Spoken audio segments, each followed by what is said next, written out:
दोस्तों, महाभारत के युद्ध में लाखों योद्धा मारे गए थे। कुरुक्षेत्र की धरती खून से लाल हो चुकी थी। चारों तरफ टूटे हुए रथ और बिखरे हुए बाण पड़े थे।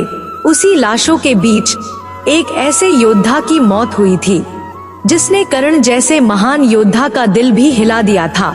वह वीर योद्धा अभिमन्यु था। लेकिन दोस्तों, बहुत कम लोग जानते हैं कि मरने से ठीक पहले अभिमन्यु ने कर्ण को एक ऐसा सच बताया था जिसे सुनकर कर्ण अंदर तक टूट गया। उसके मन में बहुत बड़ा दुख और पछतावे का तूफान उठ गया। दोस्तों, इस रहस्य को जानने के लिए वीडियो को अंत तक जरूर देखें। तो आइए दोस्तों, वीडियो शुरू करते हैं। कहानी उस समय की है जब महाभारत के युद्ध का 13वां दिन चल रहा था।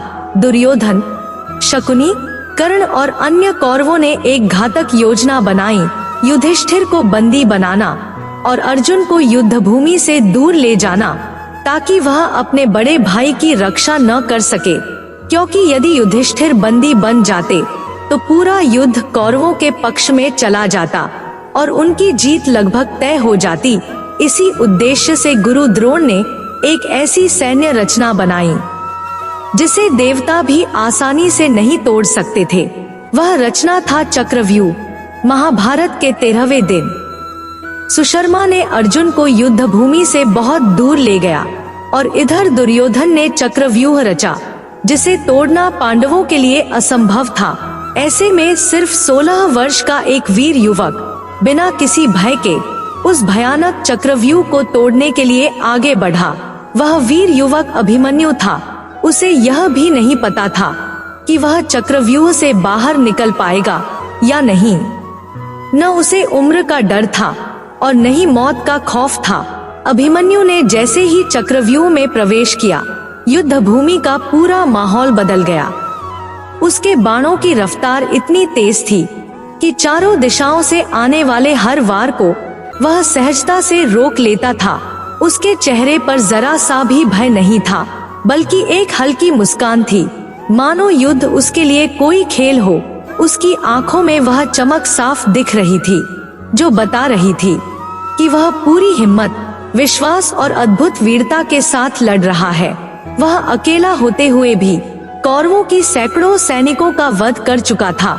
यह देखकर दुर्योधन कर्ण पर भड़क उठा और गुस्से में बोला, मित्र, यह बालक हमारी पूरी सेना पर भारी पड़ रहा है, हमारे रथों को चकनाचूर कर रहा है और तुम किस बात का इंतजार कर रहे हो? अभी जाओ और इसका वध करो। यदि यह बालक इसी तरह लड़ता रहा तो यह हमारे लिए बहुत बड़ी मुश्किल खड़ी कर देगा। लेकिन कर्ण का मन उलझा हुआ था। क्या मैं इस छोटे बालक को मार दूं, जिसकी उम्र में मैंने तीर चलाना सीखा था? कर्ण ने अभिमन्यु को देखा और फिर सोच में पड़ गया। जिस उम्र में मैं धनुष चलाना सीख रहा था, उस उम्र में यह बालक मुझ पर तीर चला रहा है। यह अकेला ही सैकड़ों योद्धाओं से लड़ रहा है। तभी द्रोणाचार्य और कृपाचार्य ने सैनिकों को इशारा किया कि अब इसे अकेला छोड़ना पाप होगा, लेकिन जीवित छोड़ना सबसे बड़ा पाप होगा। यह सुनकर जयद्रथ ने चक्रव्यूह का द्वार बंद कर दिया। अभिमन्यु अब चक्रव्यूह में फंस चुका था, फिर भी वह अकेले पूरे कौरवों से लड़ रहा था। उसका रथ टूट चुका था, घोड़े घायल थे, सारथी गिर गया था और धनुष भी टूट गया था। द्रोणाचार्य, कर्ण, कृपाचार्य, अश्वत्थामा, शकुनी, दुर्योधन और दुशासन, सातों महारथी अब उसके ऊपर एक साथ वार कर रहे थे। कभी पीछे से वार करते, कभी दोनों तरफ से हमला करते, पर अभिमन्यु हर वार को सहते हुए खड़ा था।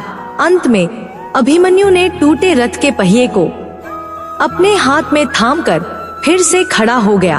तभी एक बाण बिजली की तरह आया और अभिमन्यु की छाती में धंस गया। वह बाण कर्ण का था। अभिमन्यु हल्की मुस्कुराहट के साथ कर्ण की ओर देखता है और धीमी आवाज में बोला, रुक जाइए, मैं मरने से पहले आपसे कुछ कहना चाहता हूँ। यह सुनकर कर्ण रुक गया। उसकी आंखों में करुणा तैर उठी। कुछ पल के लिए ऐसा लगा जैसे पूरा युद्ध थम गया हो, मानो समय भी अभिमन्यु की बात सुनने लगा हो। अभिमन्यु हल्की मुस्कुराहट के साथ बोला, कर्ण, क्या आप सच में सोचते हैं कि मैं आपसे नफरत करता हूँ? यह सुनकर कर्ण चौंकते हुए बोला, नहीं बालक, मैं ऐसा क्यों सोचूंगा, लेकिन तुम यह क्यों पूछ रहे हो? अभिमन्यु दर्द भरी आवाज में बोला, कर्ण, मैं जानता हूँ कि आप मेरे पिता अर्जुन जितने ही तेजस्वी हैं, लेकिन फर्क सिर्फ इतना है कि मेरे पिता को समाज ने अपनाया और आपको समाज ने ठुकरा दिया।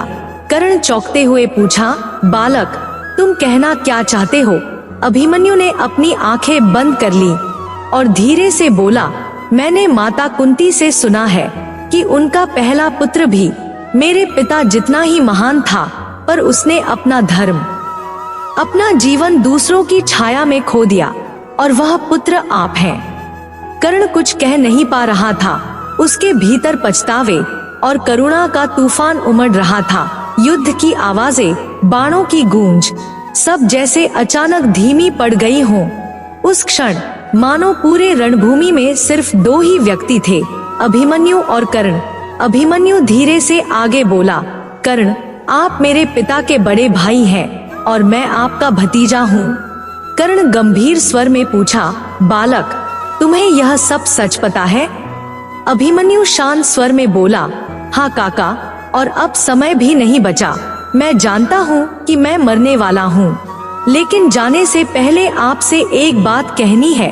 एक काका से उसके भतीजे की अंतिम विनती है। कर्ण कुछ कह नहीं पा रहा था, वह बस खड़ा था, भीतर ही भीतर टूटे हुए। अभिमन्यु ने धीरे से आगे बोला, काका, बस एक वचन दीजिए। मैं चाहता हूँ कि आप धर्म के साथ खड़े रहें। यही मेरा अंतिम विनती है, जो एक सच्चा काका अपने भतीजे के लिए करता है। यह सुनकर कर्ण रो पड़ा, उसकी आत्मा जैसे जलने लगी हो। वह धीरे से बोला, अभिमन्यु, मैं चाहकर भी पांडवों का साथ नहीं दे सकता। मैं दुर्योधन का ऋणी हूँ, उसके उपकारों का बंधक हूँ। अभिमन्यु ने मुस्कुराकर बोला, काका, यदि आप मेरे पिता का साथ नहीं दे सकते, तो कम से कम उन्हें मेरा संदेश दे देना। उनसे कहना कि उनका पुत्र बिना डरे आखिरी सांस तक लड़ा, और यह भी कहना कि उनके पुत्र को 7 महारथियों ने मिलकर मारा है। कर्ण अब बिल्कुल टूट चुका था। उसके सामने एक योद्धा नहीं, एक पुत्र अपनी विरासत सौंप रहा था। अभिमन्यु ने एक अंतिम लंबी सांस ली, उसकी आंखें धीरे से बंद हो गया, और उसी क्षण वह वीर गति को प्राप्त हुआ। दोस्तों, अब आपके लिए एक सवाल है। कर्ण और अभिमन्यु के इस संवाद में आपको सबसे ज्यादा किस बात ने सोचने पर मजबूर किया है? अपना जवाब हमें कमेंट बॉक्स में जरूर बताइए। अगर आप हमारे चैनल पर नए हैं तो अभी हमारे चैनल को सब्सक्राइब करें और वीडियो को लाइक शेयर करना न भूलें। जय श्री कृष्ण।